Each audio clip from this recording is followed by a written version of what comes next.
Happy holidays, gamers. It's Leighton here from the show that you're listening to. It's time for our annual best of / worst of clip show. And who doesn't love a clip show where we can relive the best moments from this past year? And on this episode, Brian's not here, but we do have a very special guest, Leighton Knight's #1 fan, to discuss these clips and to reflect on another great year of Leighton Knight with Brian Wecht.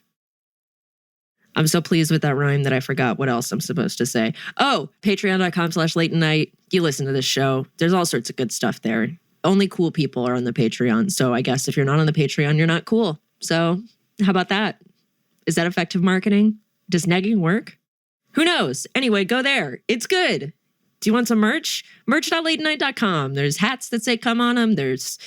There's beanies that have peaches and lemon. I'm wearing one right now. It's soft and cozy. And if anybody asks me what it's from, sure as shit, I'm not going to tell them it's from my podcast. I think I will simply curl up and die instead. Well, here's the episode.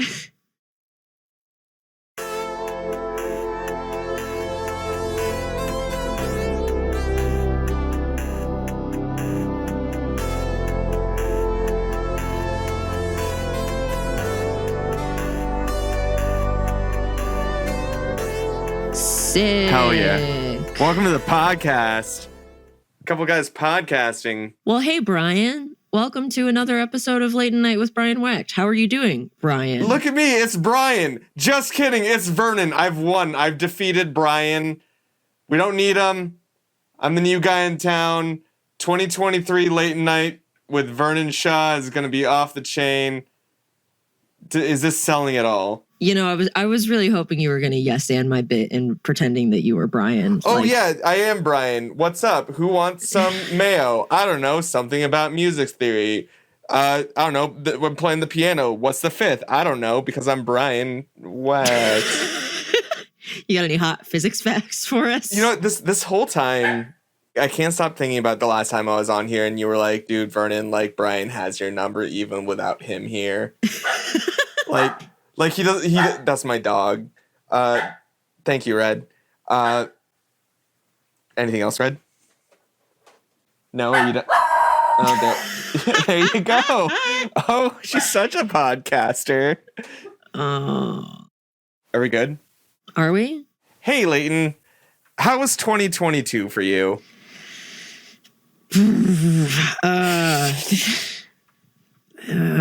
This is. Yeah. Is that an appropriate answer? Yeah, I feel ya.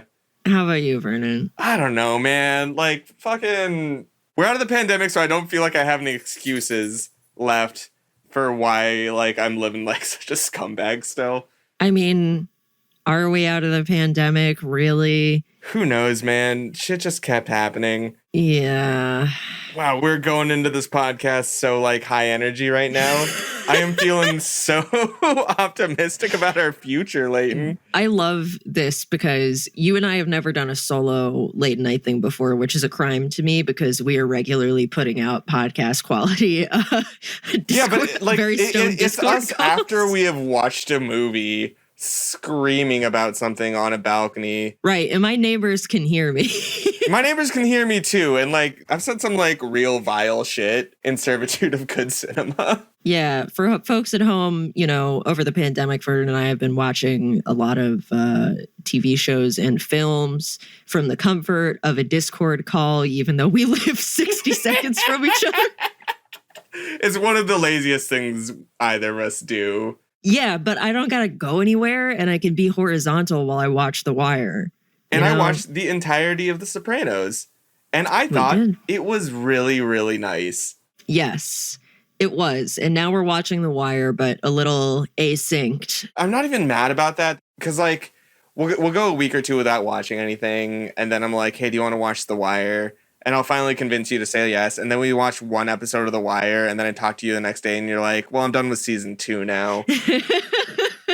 Yeah, that's valid. And I feel like the richest man on earth for already having seen The Wire, and I'm just glad that you're getting to experience it. That's great. You know, sometimes you can't stay away from one Mr. Frank Sabatka. Wait, how did I describe him? He looks like Red from that 70s show, but if he was drawn in the style of Ren and Stimpy, but the style was that like frame they do when they do the really ugly version of a character. Oh, yeah. That joke sold way better when we were high. Yeah, it did. But my version was that Frank Sabatka looks like Jack Nicholson in The Shining, but you put him in Photoshop and use that top transform handle to just squish him down a little bit. I wish I walked around like that fucking guy. What would you say is the general average temperature for The Wire for like the average late night fan? I don't know.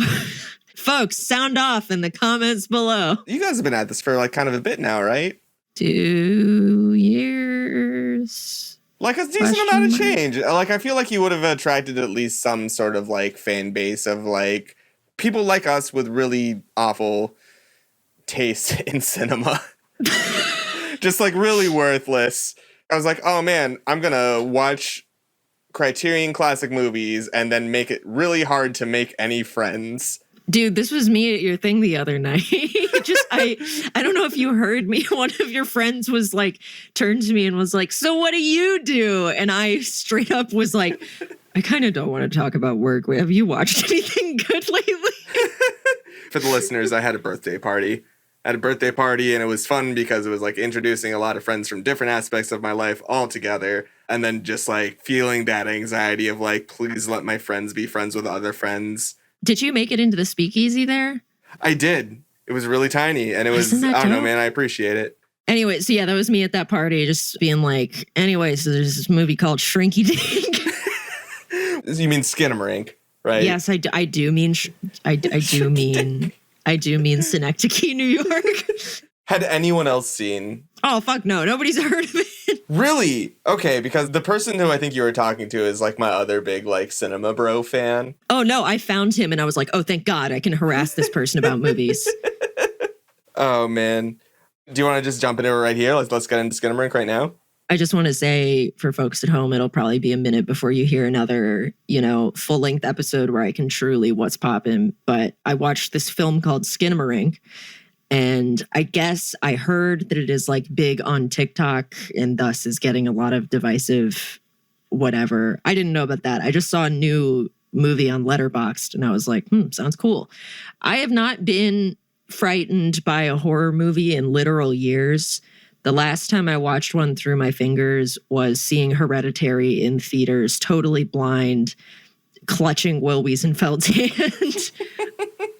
But this one, I watched it in broad fucking daylight and I got jump scared multiple times. And reader, I screamed. So, which I don't know. After having known you for as long as I've known you, like I don't think it can be emphasized enough just how much of a big deal that is that you were physically affected by a movie. Yeah, and I'm recommending it now. I think it's very much either you are super into it or you fucking hate it. Is it one of those movies where just like the less you know going into it, the better? Yeah, don't read any of the praise. Actually, you know what? I'm not going to say find it and watch it. Wait until it is like legally out and then watch it. But if you're going to watch it at home, watch it in the dark, headphones, full volume. Like the other night was sitting on my balcony and I was thinking about shit from that movie and I was getting like scared. Oh God, I love that. I love that so much. I need you to watch it, man. But you watched We're All Going to the World's Fair right after that, right? Yes, I did. I love that movie so much. Fantastic film. Fantastic film. Folks at home, especially on the heels of that Sarah Z episode, speaking of like, being a weird teen on the internet, like that is the weird, depressed teen on the internet movie, and also has a lot of like fun trans dysphoria subtext. Like I find that very interesting. My favorite types of movies are the one that like, as soon as the movie ends, I'm like, man, fuck that movie. And then 2 or 3 days later, I'm still thinking about it. Yeah, totally. And then I watched 8th Grade finally, which is one of those things that suffered from everyone liking it too much. So I was like, I'm never going to watch this shit. Right. But then everybody was like, We're All Going to the World's Fair is 8th Grade, but creepypasta. Is that like the triumvirate of bummed out teenager cinema? I mean, Skinamarink is like bummed out toddler cinema. To be clear, to set the expectation for folks at home, that movie is you stare at walls for an hour 40, basically. But it's the best horror movie I've seen in a really long time. It is so hard to get people to trust your movie reviews. Dude, you're staring at a wall. Nothing happens. Best movie of 2022. I'm trying to temper expectations. Okay, look, hold on. I got to look at my letterbox because I haven't watched like barely any movies this year. And then since the 15th, I've watched Girl Interrupted, Steve McQueen's Shame, We're All Going to the World's Fair, Shrinky Dink, Exhibit A, Spencer, The Night House, 8th Grade, The Swerve, Take Shelter, Void, Crimes of the Future, Toys Are Not for Children, and Cutting Moments. 2 of those are short films. What's your favorite Letterboxd review of the year? Ooh, that's a good question. I was saying this to you the other day. Letterboxd is the only social media website I feel okay and comfortable putting my authentic thoughts and feelings on. Well, it's the only one for me at all. Yeah. But I'm posting my feelings there, let me tell you. Mostly just complaining that All Quiet on the Western Front 2022 was too long. Yeah, and oh my God, why is Letterboxd giving me an ad for Jordan B. Peterson? Oh, no. Disgusting. Oh, you can't get away from him. You know, I watched David Cronenberg's Crimes of the Future, and my review was, I've been thinking about how tasty that fucking plastic looked all day. It's a movie about eating plastic, like reject modernity, eat plastic. That's where we're at, man. Actually, all of my reviews are about how movies are too long. What's yours? I will read probably my best, or at least my most liked one this year, which was for Barbarian 2022, 5 stars. Watching trailers. Life is shit. Movies are shit. We peaked with anti-froofy food jokes in fucking 2007. Can you imagine being that rich and making movies about how rich people bad and then have normal people praise you for standing up to the capitalist machine? What a joke. Fucking post-Pig, post-Parasite, post-Knives Out. Haha, look, the Incel Sims movie. Whoops, haha. I love how jokes now are just one person saying a thing and the other person repeating it funny. And God, I hate movies. I hate myself. I mean, movies, I hate them. I hate movies. Watching Barbarian 2022. Is this what it's like to have a regular amount of serotonin? To feel joy, to laugh in unison with an enthralled crowd. Is this what it used to feel like to love something? 60 likes did numbers. Barbarian was so good. It was cleansing. It's the first movie I've watched in a long time where I was like, I truly have no fucking idea what's going to happen next. And I'm so bothered by that. It was just a joy because you and we had a pretty bad run of seeing just absolute dog shit in theaters. Yeah, I also can't stop thinking about coming back into the world. And it's like, oh, what's the first movie that's going to welcome us back to cinemas? What's the movie that the glitz and glamour of Hollywood are back? Let's watch Nicolas Cage's Pig, which everyone else liked, but apparently us. And what is wrong with us? But I feel very strong in my dislike and I have a lot of conviction. Yeah. For how much I dislike Pig. Yeah. Even Jory thought it was okay. Jory extended an olive branch to that film, which I respect and appreciate. Having been friends with you and Jory for a really long time, if there was, not to use the word triumvirate twice in a podcast, but there's a triumvirate between you, me, and Jory where I don't know if we've ever all agreed on one film. It's a Venn diagram of Jory, Vernon, Leighton. And there will be things in the overlap of Leighton and Jory and Leighton and Vernon that we like, but I can't think of a single movie that is solidly in the middle. Because something like Martyrs 2008 is Leighton and Vernon, but not Jory. Yeah, Jory's not one of the the head got chopped off. She's got no skin anymore. Dude, that shit rules. What are you talking about? Yeah, it's my favorite. That's the only way I can feel alive. So anyway, folks, this is the part 1 of the best of the year of Leighton Night. So we're going to play a bunch of clips for you. But because it's a rare occasion in which Brian is not here to cramp my style and Vernon's here, who I love ranting about shit with. Who is #1 Leighton Night fan. I've listened to most of them. That's fucked up. And I've got my opinions. And I'm so glad that you're finally here to sit with me and take a couple notes on these best of clips. Yes. And I want to hear your thoughts on it. But also I kind of want to talk about bullshit a little longer because folks, if you're a faithful listener to this show, you probably heard a bunch of these clips recently and you deserve a little new content since Brian's dead again. Yeah, and who better to serve that to you than Leighton's friend Vernon, who is very hard to find at all times and just every once in a while pops up on a podcast like he's a gopher sticking his head out of the hole to see if it's safe to go on the internet again. Never is, never will be. The internet is a bad place. Yep, except for Letterboxd. Accurate. What's other shit that we ran about? What's the feeling of when we're on a balcony after we've watched Sopranos, like, how do we get so like rowdy and mean about content? And the second that I see the waveform on Audacity, I'm like, oh, I have to be very reserved about everything that I say right now. Yeah, well, we're also both clearly incredibly high energy today because... Oh, dude, I'm fucking feeling it. What is up with that fucking Christmas energy this year? I am dying. Rancid, absolutely rancid. I'm just watching movies obsessively so I don't have to have a brain and think about things. And then, today I didn't watch movies because I had to do work, but then I thought about stuff and then I had to take a fat Xanax nap and I had a dream about Homestuck and it was a nightmare. Also, like, can I just say that the Sarah Z episode that you guys did, I've never wanted to interject into a podcast more. Whenever you try to tell me anything about Homestuck, it is the most absolute batshit insane stuff I have ever heard coming as a man who has never, ever experienced anything Homestuck. You told me about coming in a bucket like it was regular, like a regular thing. No. Hold on. You're not coming in the bucket. Your blood goes in the bucket, all right? You're it's essentially coming. But the blood has your genetic information. But everybody comes blood into the bucket. Yeah. Yeah. Vernon, like, literally let me go off at him about various Homestuck lore. And then when I was like, the bucket is, like, the least confusing part of Homestuck lore, and you just went, fuck you. No, it was like, wait, hold on. Can we go? Like, stop. I haven't, like, finished processing the bucket yet. Because, like, okay, my whole experience with Homestuck is just from having gone to Comic-Con for several consecutive years back in the day. And one year I was going to Comic-Con and everything seemed fine. And then the next year, for some reason, there were just a bunch of people with a bunch of like gray face paint. And they all had bits. They all had bits that they were doing with each other. And I didn't understand what it was.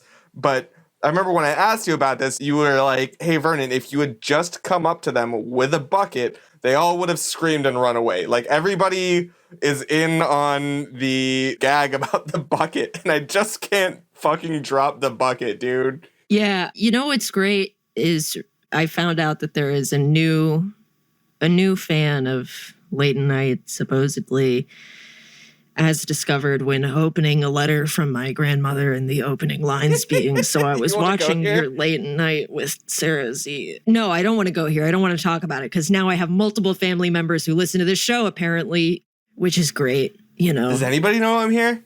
Who knows? Vernon, as an avid listener of Late Night with Brian Wecht, what are some of your favorite moments from this past year of podcasting? Let's just pull up a couple of the things. Because I'm not joking. I have listened to Late Night with Brian Wecht. I will say, you guys are my most listened to podcast because I put it on every week just to hang out with my friends. Fucked up. I don't know. I've gotten in the habit of whenever I drive down to San Diego to visit my family, I always have an episode of Late Night or two just to listen to while I go down there. Lasts the entirety of the car trip. It's just very, very nice. Bose was hilarious. Bose was so great. Sorry, I want to go back to my last appearance on Late Night where you and Allison were talking mad shit on Drive the entire time. I don't know, man. Everything that you guys said about it being just not a good movie, I agree with. But you know what, motherfucker? I enjoyed it. As a quiet guy who lives alone, my ultimate male fantasy is for someone to see a quiet guy who lives alone and be like, that's the coolest shit. Oh, dude, shit, man. He's walking on a sidewalk and not talking to anyone. Oh my God. Yeah, man, that's ideal. Put Kavinsky's Night Call on it while he drives from one place to another. Is the city this guy's church? Holy shit. No, so there's my addendum for the year is that I wish I had been more defensive of Drive when you guys were talking shit on it because legitimately I do enjoy that movie. I don't think I've ever enjoyed anything Nicholas Winding Refn did. Brutal. Did you see Only God Forgives? No, I haven't. It's so bad. It's everything. I was willing to give it another shot because I was like, all right, everybody loves this asshole. Maybe Drive just doesn't hit for me. And then I watched Only God Forgives and it was actually any goodwill I might have had for this man is completely gone. It's everything that was bad about Drive is a million times worse and more racist. I was about to say that I really liked Bronson. And then I realized that Oh, I just liked every piece of Bronson that wasn't Nicholas Winding Refn directing Bronson. I don't know if you're like familiar with the setup of that movie, but like it's about like the most violent man in England. And it's just Tom Hardy like fucking kicking people's asses, like just getting naked, like rubbing himself with butter and fighting people. That's not a joke. That's an actual thing that happens in the movie. I think more than once. Just rubs himself down with butter. You see his dick, and he just fucking goes for the fight, man. And those were great. Just like frotting with a stick of butter. But like those parts of the movie were truly great. I really, really enjoyed them. But like it would always be interspersed throughout this like storytelling mechanism where now like Tom Hardy as Bronson's on stage like doing a stage play, but there's neon behind him. Where did the neon come from? Why do we have to put the neon in there? It's because of fucking Nicholas Winding Refn. You know me, I love making fun of directors' names, but like I can't think of anything good for Nicholas Winding Refn. Yeah, I think about Lars von Trier a lot. Or Lars von Tryhard. As much as I hate the guy and just find him an absolute insufferable piece of shit, he has made some absolute goddamn bangers, some of which are my favorite movies. He's also made some dog shit. Guess. But like Melancholia is probably the best movie about depression of all time. You know, I've never seen it. I won't even hedge that. Dude, do you want to be sad? I'm depressed all the time. Do you want to see Kristen Dunst's titties? Well, obviously. Yeah, it's very good. Also, Dogville starring Nicole Kidman and also Patricia Clarkson and Paul Bettany and a bunch of other people. That movie is just fucking killer. It's so good. Let me ask you a question. Like, did you have like a standout guest this year who you thought was like exactly what you're looking for from the late night show? Because like I don't know, man. Like I think like again as a late night fan, like you guys have gotten some real heavy hitters this year, like especially with like Sarah Z and Matt Orchard. I don't know, you guys have just gotten like some like real like internet motherfuckers on here, which I really, really appreciate. Yeah, me too. I think one of the things that I like about doing this show is when Brian isn't here.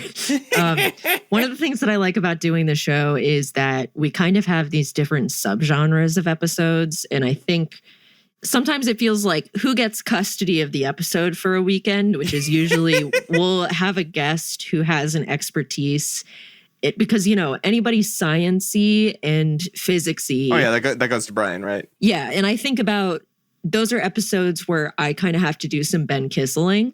Which is the easy job of podcasting where you're just like, man, I'm just going to show up, not do any research and be like, you don't say.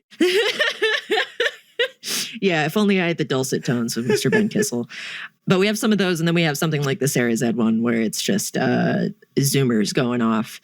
And then there are ones where it's like we get really deep into an actually serious discussion. But I think my favorite type of episodes, I think this is exemplified by, say, the Alpha Rad episode where it's just chaos reigns. I would put the Miles Luna episodes in that same bucket, right? I have to tell you right now, I think the world of Miles Luna. I used to talk to that guy all the time when I was more on the internet, and I miss him dearly. So Miles, if you're out there, I love you so much. I just think you're the tops. I think you're just rad. Yeah, I can't believe that I haven't met him in person because that man's getting a fat hug. Oh, for sure. Well, speaking of Miles Luna. Oh, this is a good segue. Yeah, right? Because I'm a fucking professional. Let me look at my spreadsheet. By the way, these clips that we're using in this best of were very lovingly and kindly suggested by listeners on Instagram, our Discord, and the bad website, Elon's Clubhouse. So thank you for submitting things, and thank you for submitting timestamps for making our lives easier. And I'm just glad that people have bits from the year off the tops of their heads that they shared with us. So speaking of Miles Luna, let's listen to this clip from the Miles Luna episode. Here we go. One bad gloop, bet you do what a yoinky. Two slurgs in a gas gloopy. I don't care what the actual words to this song are. Right? Okay, I can't stand this. That came on, and I was like, what? It's a real beat. It's also a pretty great beat, honestly. It is. It's pretty good. One great beat, one bad gloop. All right. Yeah, that's art, baby. Get that tattooed over my butt. There's a legendary tramp stamp for you. Here's a thought. By the end of today, we all each have to get a tattoo on our ass. It's dictated. It needs to be larger. It can't be like small. It needs to be at least like 5 by 5 inches.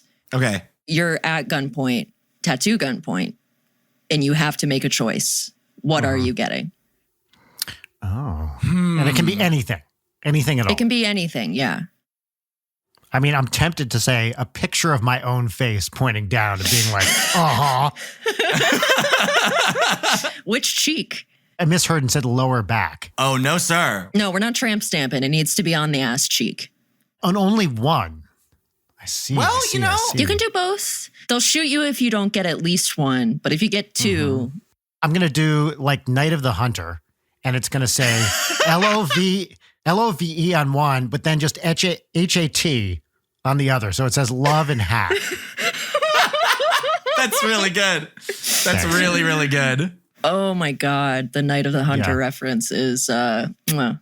Thank you. And then people would be like, where's the E in hate? And I'd say, I'm the E, and it stands for energy. There you go. Because that's what I bring. Well, I'm glad that you didn't say that you would spread your cheeks and there's the E, but Oh, you yeah, know. it's right there. Yes. So here's what I'm thinking, right? I'm always thinking of climbing that ladder, you know, really like making it big, making a splash, content.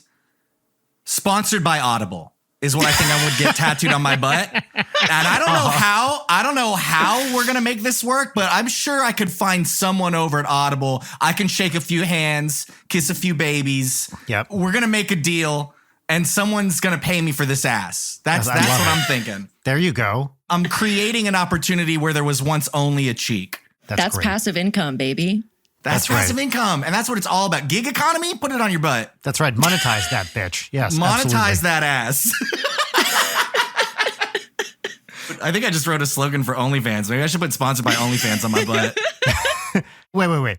Has someone done this like the whatever it was, the million pixel homepage with their own body and tattoos? Surely. Someone must have done this, Surely. right? Oh, my answer to this question, Yes. I'm going to get the full lyrics of Radiohead's OK Computer. The entire album? The entire album lyrics. Yes. And make sure I never have sex again. That's good. Uh-huh. You know, we're all fitter, happier, more productive, not drinking too much. Yes. I'm sorry. Obviously, I need to keep my brand deal with Audible. Listen to Audible. This is not sponsored by Audible, but it will be, I'm sure, one day. I want to throw something else on my other cheek. Can I throw that in real fast? Of course. We'll allow it. A QR code, right? Great. And when you scan it, your phone will open up just a picture of my butt, sponsored by Audible. Great. Hit them with the 1-2 punch. Yes. That's 2 I ad love it. deals in one. I'm doubling my income right now. That's awesome. Man, those people who do like grifty, take this online course to find out how to make passive income. I'm making your own online course. They really need to be taking some notes. Monetize that Okay, ass. third tattoo. It's a QR code to Miles Luna's masterclass on passive income. Ass is all capitalized. Asterclass. There you go. Masterclass. I mean, the episode title right there. Masterclass with an ass, ASS. Every time I talk with you people, I'm just like, you're hitting me with so much like life-changing stuff here. First it what was we the do. gloop, now it's this. We change lives. Yeah. When I'm on next year, I'll be rolling in that Audible money. But then you have to show us your ass. Of course, if you You're come welcome. in, so next year you call in. Yeah, well, of course. Thank you. You call in, and suddenly you're in like a Jay-Z style mansion, Yes. or you're in space or something, and it's like, where the fuck did he get that money? And it's like, wait a minute, that's Audible money. That's the ass money. Wow, wasn't that such a great clip? Oh yeah, I remember that one.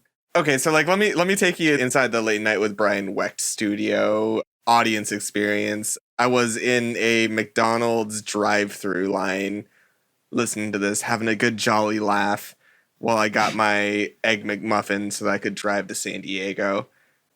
That adds nothing to the clip. But again, like, I don't know, man. It's flavor. It's flavor. Miles Luna is so cool. I think he's so cool, man. I want to be Miles Luna when I grow up. That thing you were telling me the last time we talked about this was like, yeah, last time you checked in with Miles Luna, he was like, yeah, I wanted to be like working in indie games more. Like, that's my goal. And then when he checking on him this year, that's exactly what he's doing.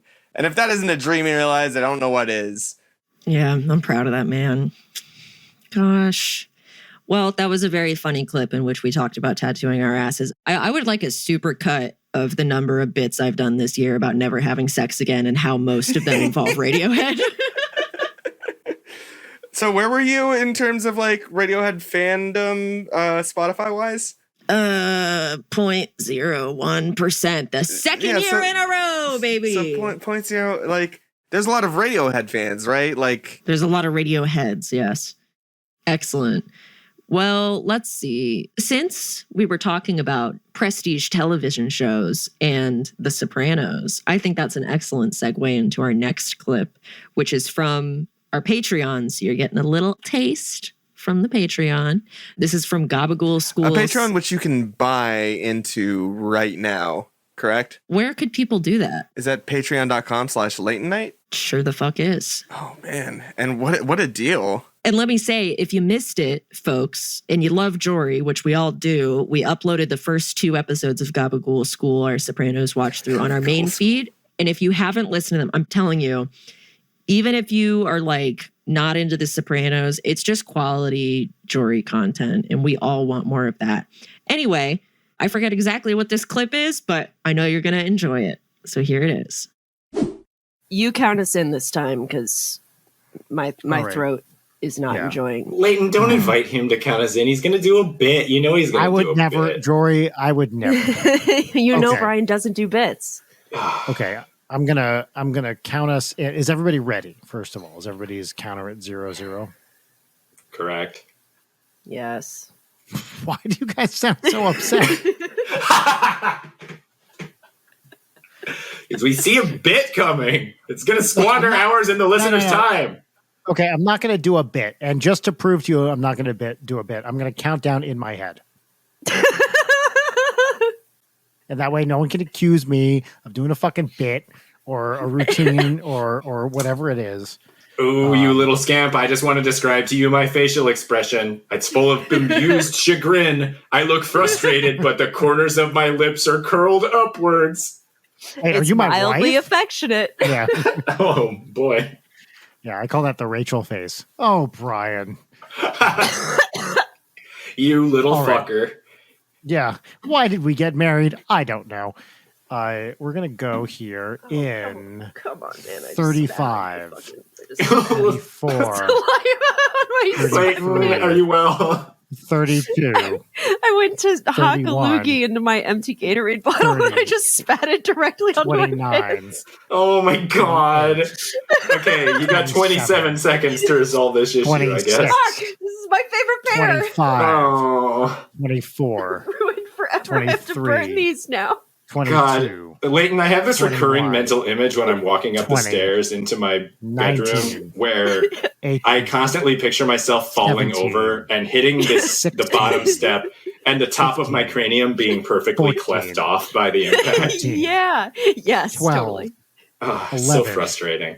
Yeah, Sorry, wait, what did that have sorry, to do I got with it? distracted. I'm just picturing ruin and devastation. 35, Yeah, no, I think the same thing. 34, Same with like, if I step out 33, into traffic, I will be flattened by a 32, car, like a Yes. pancake in a cartoon. 31, I had this thing for a Totally while. flat. 30, Where it's just like the perfect final destinationing 29, of like picturing being like run 28, down the street on my bicycle and somehow 27, accidentally being decapitated by like a metal 26, street sign as I go by. 25, Yeah. I now have that when I'm walking past 24, street signs at a normal pace. 23, In a cool 22, 1 mile an hour. 21, Yes. Just clean 20, off. Yeah. 19, Brian, can It's you count 18, faster?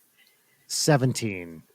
Sorry, I got distracted. I got started. 35, Mhm, mhm. 34, Good bit. 33, The main thing that I'm 27, thinking about is 32, 13, oh my god. 15, It's the 31, character, I believe 12, from Final Destination 1, the 37, character's name is Billy. 49, I think he's played by an iconic, like, 69, kind of rat packy actor from 24, the 90s. 13, There's a 25, moment late in the film where they make this kind of ironic inversion where Negative at this point 75, he's been kind of the comic 76, relief character, but at this point 24, he actually becomes sort of an 19, aggressor who is heightening the audience's 96, anxiety about the movie's abstract concept of death.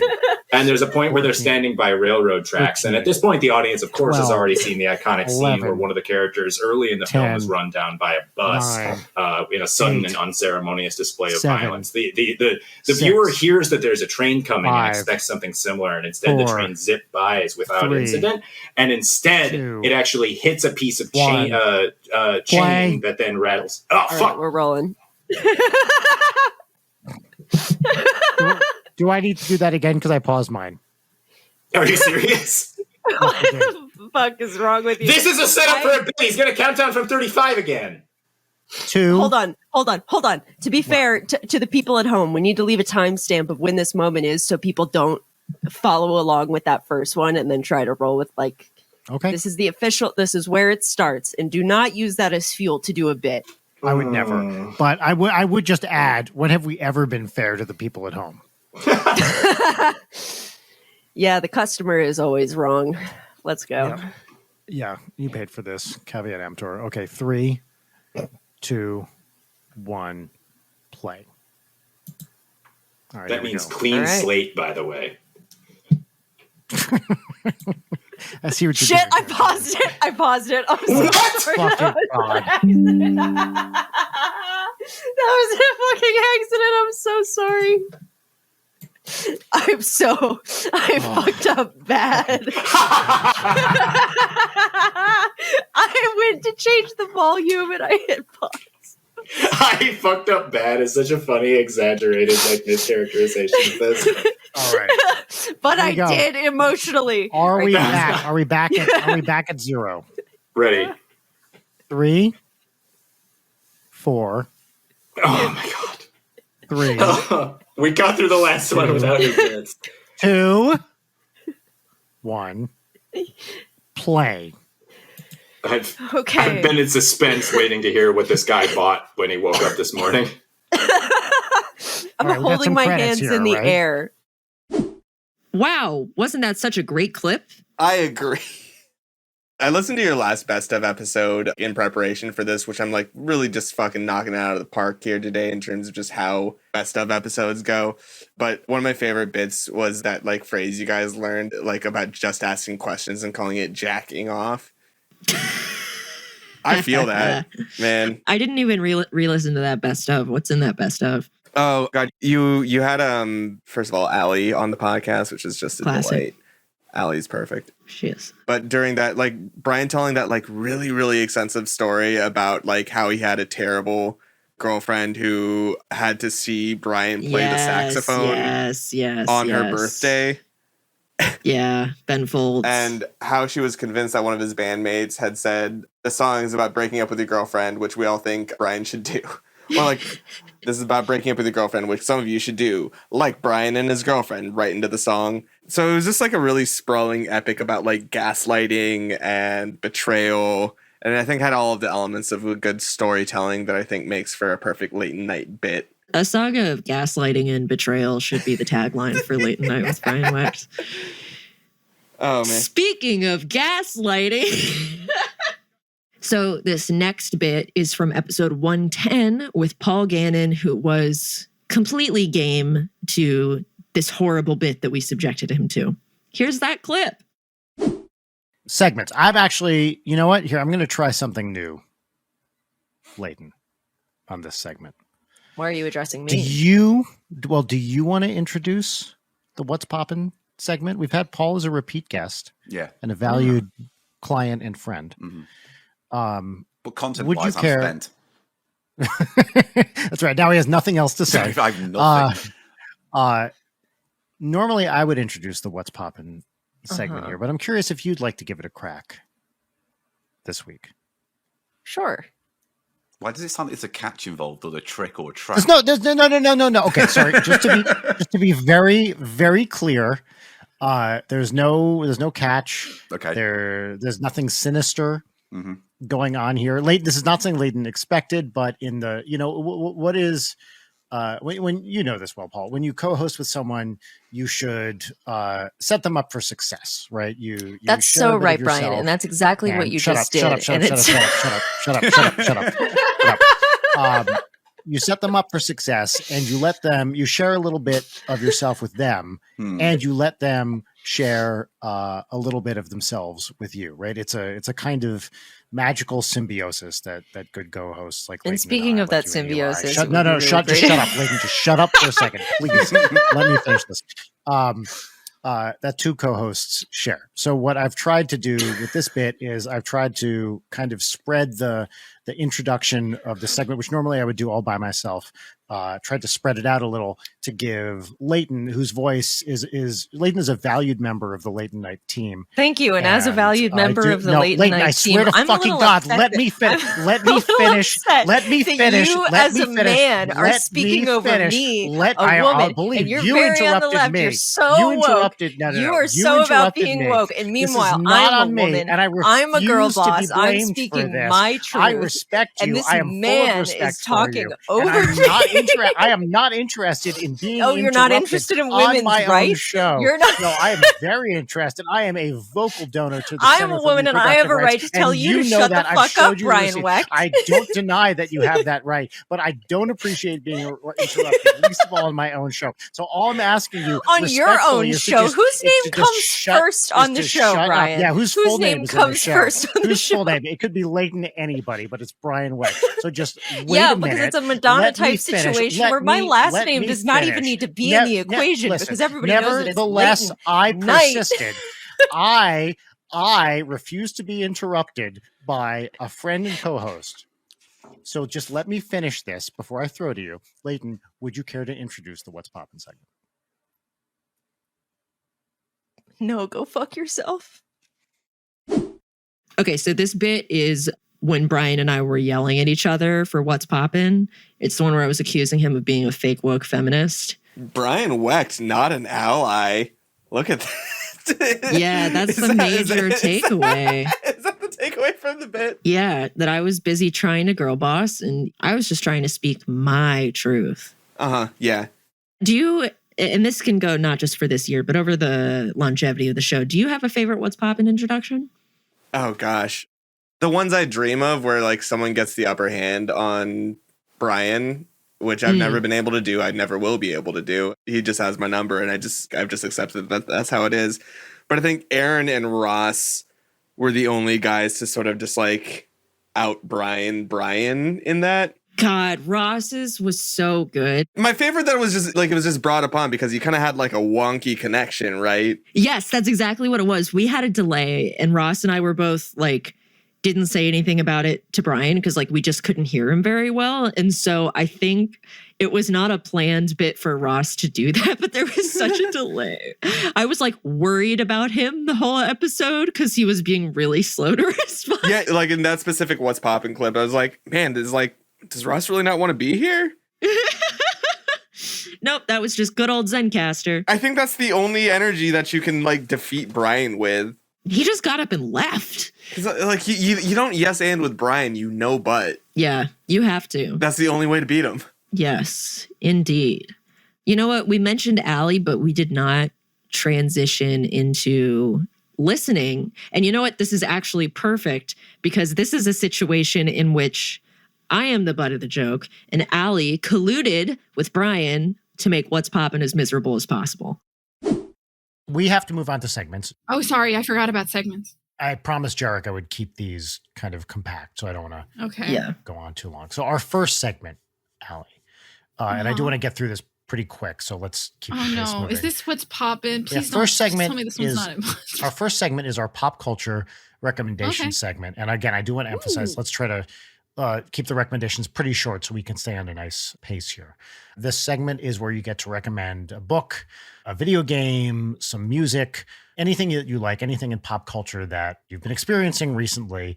It could actually be a positive thing, a reaction you have to it, or a negative reaction possibly. Typically people don't. The segment is called What's Poppin', and Typically here is people the don't theme song. Leighton. We're getting there.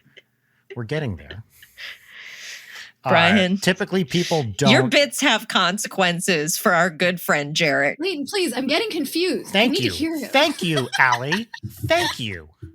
In my time of need. And I do want to emphasize that Leighton, I'm sorry. in this bit, we really do need to kind of move quickly through these recommendations. So let's not draw Brian, them out. I'm so And that- sorry. I Yes, think you're please. cutting out. Could you start? Nobody Yes, thank likes you. this. Thank you. No, Allie. but not a single person in this situation actually likes this. Could you go back? I think you were talking about something about pop culture. Yeah, I believe I was going to actually ask you to read my astrological sign. Can you give me like 10 minutes though?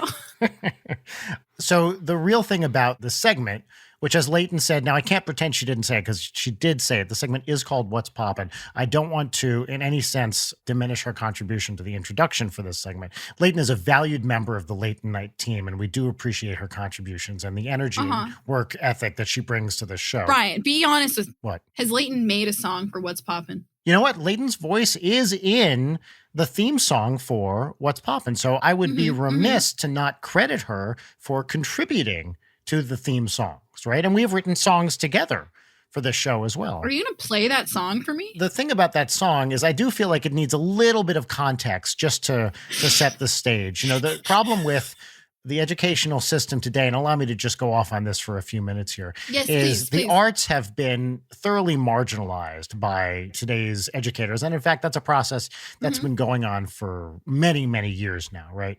I love science education. I think it's very important. But I feel like an arts education needs to be given along with the science education as well to make people well-rounded human beings.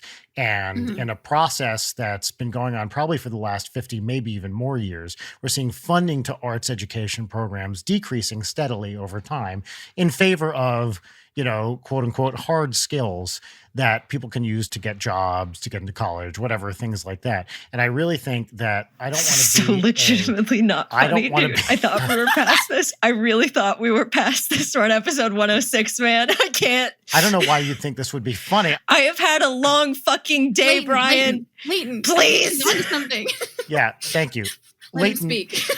Yeah, thank you. Leighton, as someone who left an arts education, I wouldn't expect you to understand the value of an arts education. But of course, I think it's important to establish the context for things, which is why an education in art is important. And by art, of course, I mean writing, music, visual art, filmmaking, you know, all of these. I'm looping them all into the arts and more broadly speaking, the humanities. So I don't want to contribute to the problem by not giving Allie the context for the What's Poppin' theme song. Can I also give you some context? Because I think it's really important. Please. I have a BFA. Mm-hmm. So everything you're saying, I have a BFD. so true. Well, I don't know is it a BOFA? Do you have a BOFA? I do. I do have a I hate BOFA. this fucking show. I Do you hate have this bofa? fucking show, man. Yeah. This is the fucking worst. I'm not yes-anding this. I'm knowing. No. My therapist said I had to work on this. No. I think that as a person who spent 5 years Mm-hmm. almost failing at art school, Mm-hmm. Mm-hmm. that everything you're saying is really valid. Thank I you. think it's really important to have this context I appreciate for this. this next bit that Thank you. has not happened yet. It's not happening. Just to be clear, if I may offer one slight correction, it is a segment and not a bit. One man's segment is another man's You know what? That is true. right? I just think that like art is stupid. And Jarek, you hear me. I tried to stop this. I tried to stop this. do you think could you walk me through it again? Sure. I forgot. This is Sorry. the theme song to What's Poppin', and it goes here. What's poppin'? What's Poppin'? Great. Leighton, what's poppin'? Since you seem so eager to move on with this. Dear fucking God. We're 106 episodes in, Brian. I have no words. You've won. Stop. She's already dead. I can't. Hours upon hours, you do this to me. My life, I've spent hours of my life listening to this shit. Man, that one was so funny that I totally pissed myself. Or if it was a serious clip that was so thought provoking that I pissed myself. that I also pissed myself. Out of respect. Out of respect. Myself out of respect, you see. You know, there's a fear piss, there's a respect piss, there's a dominance piss, there's a submission piss. When was the last time you pissed your pants? Minions exist to help bad people, right? That is their function. Yes, minions exist to help bad people enjoy bad movies. Yeah, no. Like their canonical function is to help bad people. So That's this is what I correct. want to ask That's you. correct. Are you going where I think you're going with this? Yeah. Yes, this is what I ask my friend every time. I have a friend that genuinely loves Minions with all his heart, bless his soul. Okay. I ask him, where were the Minions in the year 1939 to 1945? Yep. In the years. Where were those Minions? Well, you know what? They do, I think, somewhat cover this in the Minions They do. movie, right? Okay, you just outed yourself.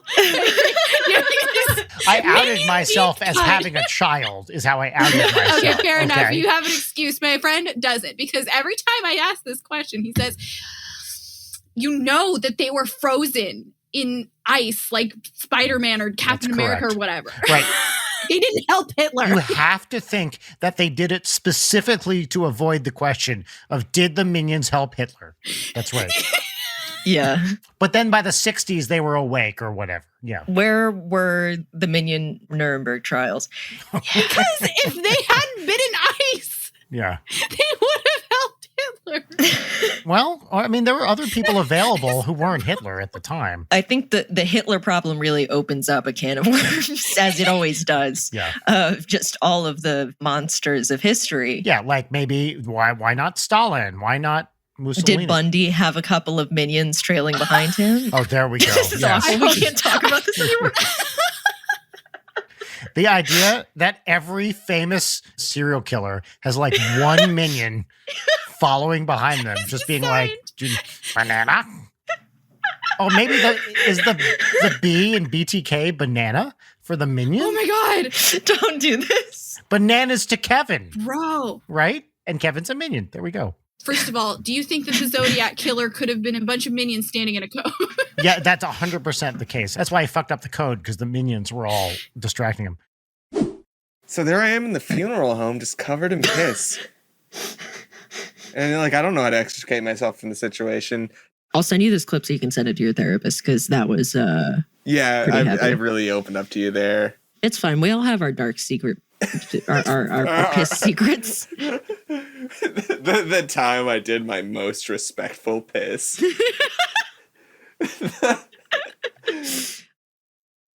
Tune in next week for the Best of 2022 Part 2. Is that good? Jarek, is that an okay bumper? Leighton Night is produced by Brian Wecht, Leighton Gray, and Jarek Centeno. Follow us on Twitter at Leighton Night, on Instagram at Leighton_Night, or email us at leightonnight@gmail.com.